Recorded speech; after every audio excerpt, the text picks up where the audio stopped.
અમદાવાદના જ બીજા એક સમાચાર પર વાત કરવી છે અને એ છે કેશવનગર પછી રબારીવાસમાં તૂટેલા ઘર વિશે। કોંગ્રેસના નેતા છે કપિલ દેસાઈ, એમનો વિડીયો સોશિયલ મીડિયામાં ખૂબ વાયરલ થઈ રહ્યો છે, જેમાં એ દાવો કરી રહ્યા છે, એ પ્રશ્ન કરી રહ્યા છે સરકારને કે એમનું ઘર એટલા માટે તોડવામાં આવ્યું, ઓઢવમાં જે ડિમોલિશન થઈ રહ્યું છે, દબાણ તોડવાની કાર્યવાહી ચાલી રહી છે, એ ક્ષેત્રમાં એમનું ઘર નહોતું આવતું, પણ એ નેતા છે, એ ઘણી બધી વાર આંદોલનો એમણે કરેલા છે, એમના પર સાથે એક FIR પણ થયેલી છે, અને એટલા જ માટે એમનું ઘર બદલાની કે વેરઝેર નિભાવનાથી તોડવામાં આવ્યું। આ વિષય પર અમદાવાદ મ્યુનિસિપલ કોર્પોરેશનની કોઈ પ્રતિક્રિયા અમારી પાસે નથી, પણ એમણે જે કહ્યું એ મહત્વનું છે, અને એમણે જે કહ્યું એ જો સાચું હોય તો એ ચિંતાનો વિષય છે, કેમ કે ઘર એ બહુ જ કિંમતી વસ્તુ છે કોઈ પણ વ્યક્તિ માટે। જો એ ઘર ગેરકાયદેસર છે તો સરકારની પાસે એને તોડવા સિવાય બીજો કોઈ રસ્તો નથી। એ ડિમોલિશન કેશવનગરમાં થાય, રબારીવાસમાં થાય, એ દ્વારિકામાં થાય, એ વેરાવળમાં થાય, એ ગીર સોમનાથના કોઈ પણ હિસ્સામાં થાય, એ ગુજરાત રાજ્યના કોઈ પણ હિસ્સામાં થાય, જો એ ગેરકાયદેસર રીતે ઊભું કરવામાં આવેલું દબાણ છે તો દબાણ કરનાર દરેક વ્યક્તિએ યાદ રાખવું પડશે કે આજે નહીં તો કાલે તૂટશે, પણ શરત એમાં એ છે કે તમારી જો ઓળખાણ હોય, તમે જો નેતા હોવ, તમારા સરકારમાં તાર અડતા હોય તો એ ઘર નથી તૂટતા। શું દુનિયામાં અમદાવાદમાં જેટલી પણ ઇમારતો બની રહી છે બધી જ કાયદેસર બની રહી છે? જે હાઈરાઇઝ બિલ્ડિંગો બની રહી છે શું એ બધા નીતિ નિયમો પાળીને બનાવાઈ રહી છે? બાકીના નદીઓ કેવી રીતે ગાયબ થઈ ગઈ?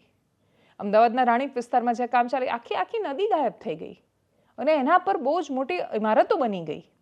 એ ફ્લેટ હવે તોડી નથી શકાવાના, ક્યારેય નહીં તૂટે। વિશ્વામિત્રી પર જે દબાણો થયા, સુરતમાં તાપી પર જે દબાણો થયા, બાકીની દરેક જગ્યાએ જ્યારે અમીર માણસો દબાણ કરે છે ત્યારે સરકારનું કાયદાનું શસ્ત્ર કે પછી બુલડોઝર એને દિશા નથી મળતી, એ વખતે આંધળું થઈ જાય છે। આ માણસો જ્યારે દબાણ કરે છે, આ દબાણને કોઈ પણ સંજોગોમાં જસ્ટિફાઈ કરી શકાય એમ નથી, તમે સમર્થન ન આપી શકો એમના દબાણને, પણ એ પક્ષપાત પર પ્રશ્ન કરવો બહુ જરૂરી છે। અને એ પણ એવા સમયે જ્યારે બુલડોઝરની કાર્યવાહી ખૂબ તીવ્રતાથી થઈ રહી છે, લગભગ રાજ્યના દરેક શહેરમાં થઈ રહી છે, અને સરકાર આક્રમકતાથી રસ્તા પહોળા કરવામાં, શહેરની સુંદરતા વધારવામાં ખૂબ સરસ કામ કરી રહી છે। સરકાર જે કાર્યવાહી કરી રહી છે અભિનંદનને પાત્ર છે, પણ સરકારની કાર્યવાહી પક્ષપાતી નથી એવું તો સરકાર કદાચ જાતે પણ નહીં માનતી હોય, કેમ કે વડોદરામાં આપણે પ્રતીક્ષામાં હતા કે કશુંક થશે કે બદલાશે। પ્રોજેક્ટ બહુ જ સરસ પાસ કરવામાં આવ્યો છે, કેન્દ્ર સરકાર પણ ખૂબ સહયોગ કરી રહી છે, રાજ્ય સરકાર પણ કરી રહી છે, પરંતુ છતાંય એનું પરિણામ ક્યાં સુધીમાં આવશે એ વાતનો ચોક્કસ જવાબ નથી।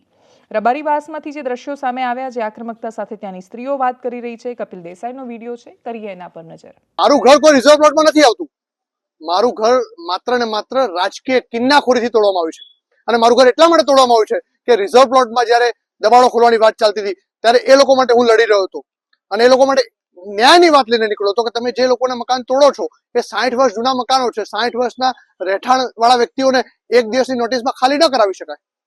તમે એ લોકો કદાચ માંગી રહ્યા છે કે રિઝર્વ પ્લોટ અમે પૈસા ભરવા તૈયાર છે, તો સરકારને પૈસા લઈને એ લોકોને માલિક બનાવવા પડે, દયાદાન નથી કરવાની સરકારને।